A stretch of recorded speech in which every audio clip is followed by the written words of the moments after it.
messieurs, dames, bonjour et bienvenue dans votre Bimension Le Bon Citoyen, l'émission de UKTV qui traite des questions relatives à la citoyenneté, une émission à visée informative à l'endroit de la communauté universitaire et de tout autre citoyen d'ici et d'ailleurs. Pour l'émission de ce jour, nous parlerons de l'éducation à la citoyenneté numérique et comme invité, nous avons à nos côtés M. Tchakpala Olivier. Bonjour Monsieur Tchakpala. Bonjour mon frère, comment vous allez? Je me porte bien. Merci. Et chez vous? Ça va bien. Alors, merci d'avoir honoré de votre présence notre invitation pour une deuxième fois à UKTV. C'est à nous de vous remercier pour tous les efforts que vous faites et l'opportunité que vous nous donnez de pouvoir participer à vos efforts pour que les citoyens sachent comment se conduire dans la cité pour le bien de tous. Pour le bien de tous. Alors, je précise que M. Tchakpala Olivier est chef division conférence et séminaire à la direction de la formation civique et sa direction se loge au ministère des droits de l'homme, de la formation à la citoyenneté, des relations avec les institutions de la République. Alors, nous avons une première question pour vous, M. Olivier, et c'est qu'est-ce que la citoyenneté numérique?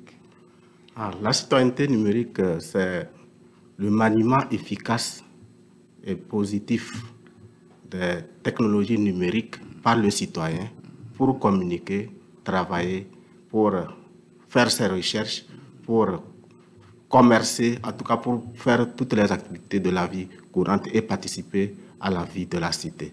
C'est la participation active et responsable du citoyen à travers l'outil numérique. Et il faut préciser que quand on parle de numérique, c'est un substantif qui renferme beaucoup de choses. C'est à la fois les technologies, c'est en bref les technologies de l'information et de la communication qui englobent à la fois les télécommunications, radio, télévision, téléphone, ordinateur, mais aussi l'informatique, mais aussi l'Internet qui comprend le web et les réseaux sociaux. Ah, d'accord, merci beaucoup. Alors, depuis une semaine ou bien depuis 3 ou 4 jours, votre direction est en tournée à l'intérieur du pays pour une séance de sensibilisation à la citoyenneté numérique. Quel est l'objectif ou bien pourquoi une telle tournée? Vous savez que le numérique, depuis son apparition, il a révolutionné le monde. Il est devenu un outil incontournable, un outil de développement. À tel point que le gouvernement en a fait une priorité dans sa feuille de route. Quand on prend la feuille de route en son axe 3, ambition 7, le gouvernement voudrait faire du numérique le levier de modernisation de l'État. Ça veut dire que l'État est conscient que c'est un outil incontournable dont on a besoin absolument pour notre développement. Pour que cette ambition du gouvernement puisse se réaliser, il faut que l'utilisateur, nous, les utilisateurs du numérique, nous puissions prendre conscience des enjeux et des défis qu'impose cet outil-là. Quand on regarde dans notre cyberespace, on voit les dérives, notamment la prolifération des fake news, la perversion, les actes de perversion qu'on voit sur nos réseaux sociaux, les propos de haine, les diffamations, les arnaques.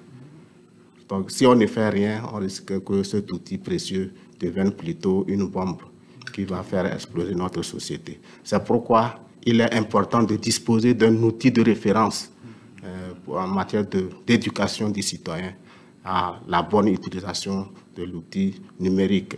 C'est pourquoi notre ministère, le ministère des droits de l'homme, de la formation à la citoyenneté et de relations avec les institutions de la République, a pris sur lui, en collaboration avec d'autres ministères, d'élaborer ce manuel. Les ministères qui ont collaboré, il y a le ministère chargé de l'économie numérique, le ministère chargé de la sécurité et le ministère chargé de l'enseignement supérieur. Donc, l'objectif, c'est de disposer d'un outil de référence en matière d'éducation à la citoyenneté, dans le but qu'on puisse éduquer le citoyen à partir de cet outil-là pour une utilisation positive, une utilisation responsable du numérique. Alors, pourquoi cette tournée? C'est qu'il fallait, cet outil étant disponible maintenant, il fallait le porter à la connaissance des bénéficiaires.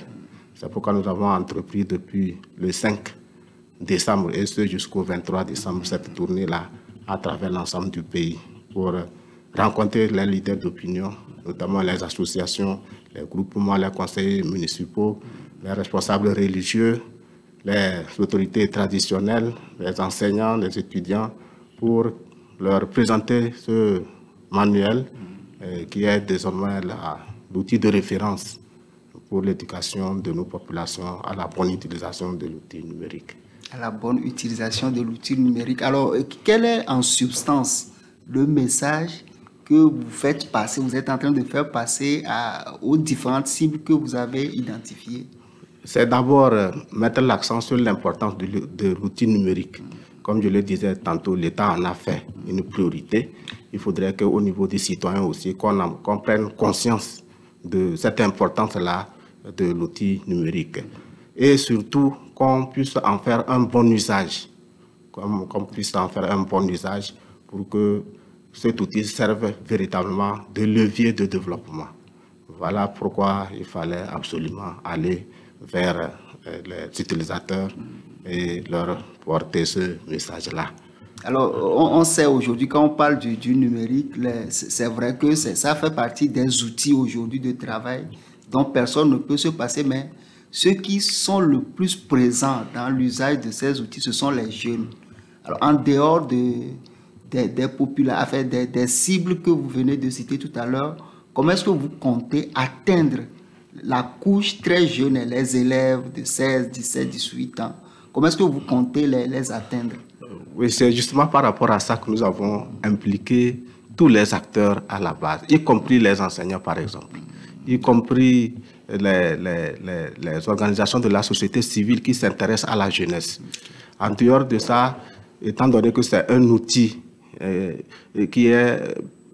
les jeunes aiment vraiment, nous voulons passer également par le biais du numérique en vulgarisant ça en ligne.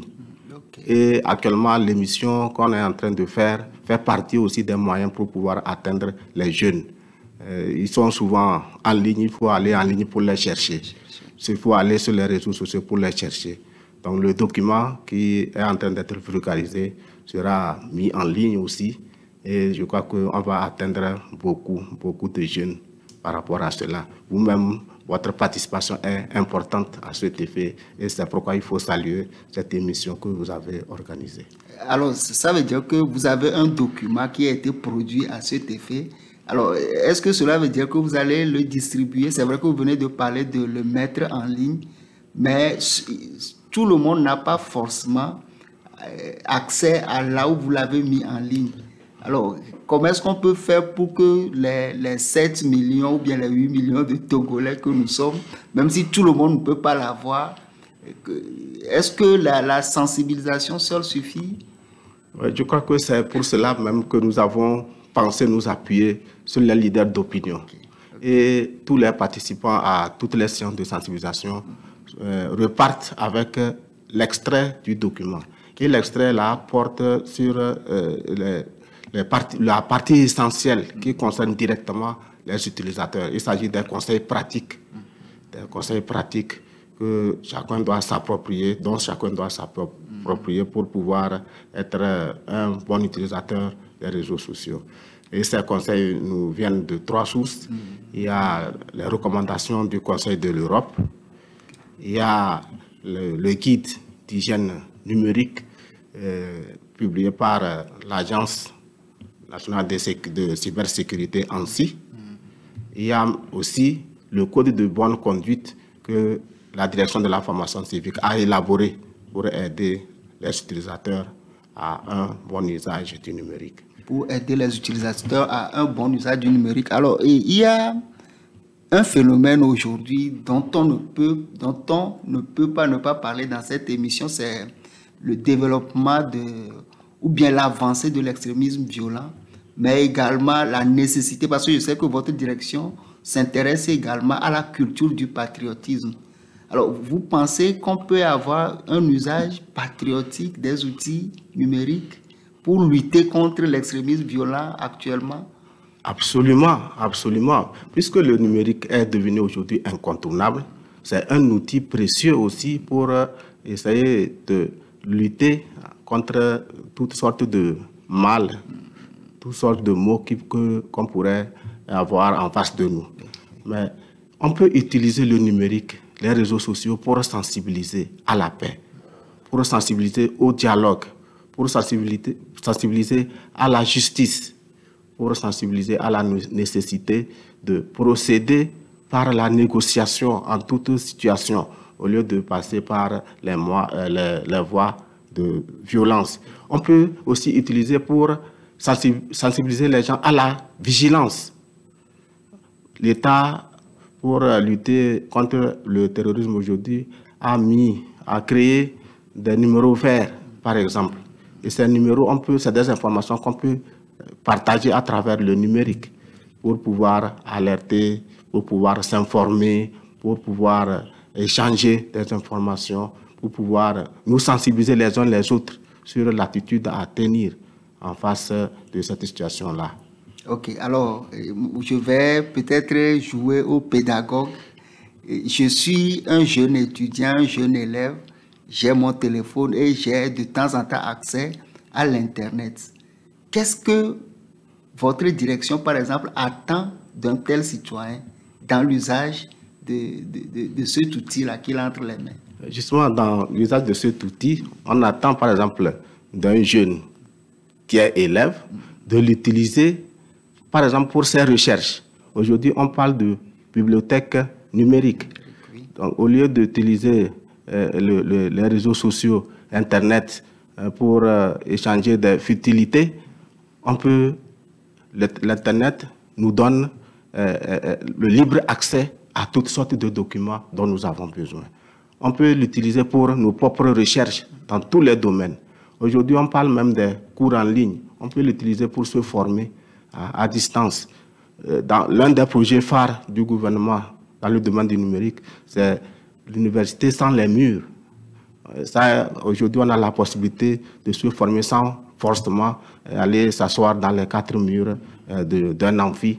Donc, voilà un peu comment un jeune peut utiliser à son avantage le numérique. Utiliser de façon avantageuse, surtout dans le sens de la culture, de la paix. De la paix. De la paix, parce que sans la paix, il n'y a rien qui se construit. Justement. Alors, est-ce que vous avez un mot de fin? Nous sommes en train d'aller vers la fin de l'émission. Est-ce que vous avez un mot à l'endroit de la jeunesse, à l'endroit de ceux qui sont en train de nous écouter actuellement?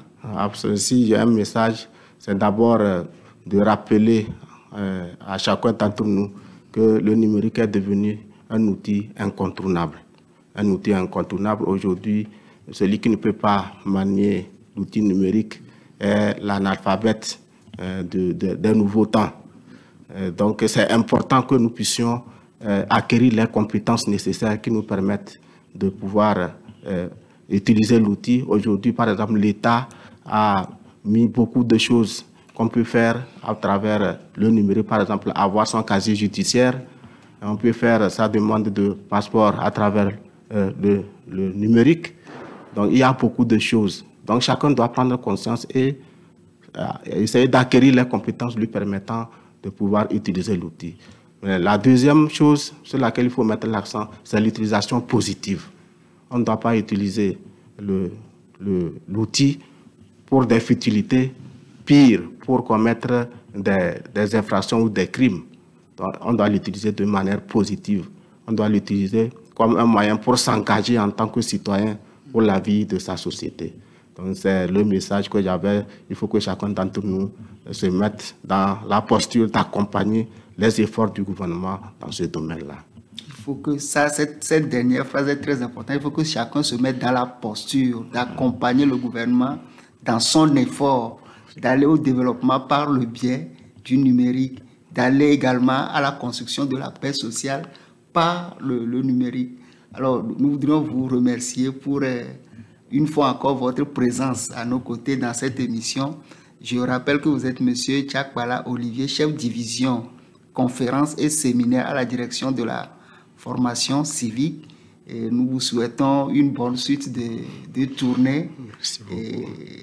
et bon retour chez vous également dans votre famille. Merci beaucoup. Merci UK TV pour tous les efforts. Nous serons toujours à vos côtés chaque fois que nous avons la chance d'être invités. Alors, nous serons également, vous chers auditeurs, toujours à votre disposition pour vous servir à travers notre émission Le Bon Citoyen. Nous nous retrouvons la prochaine fois pour une nouvelle émission.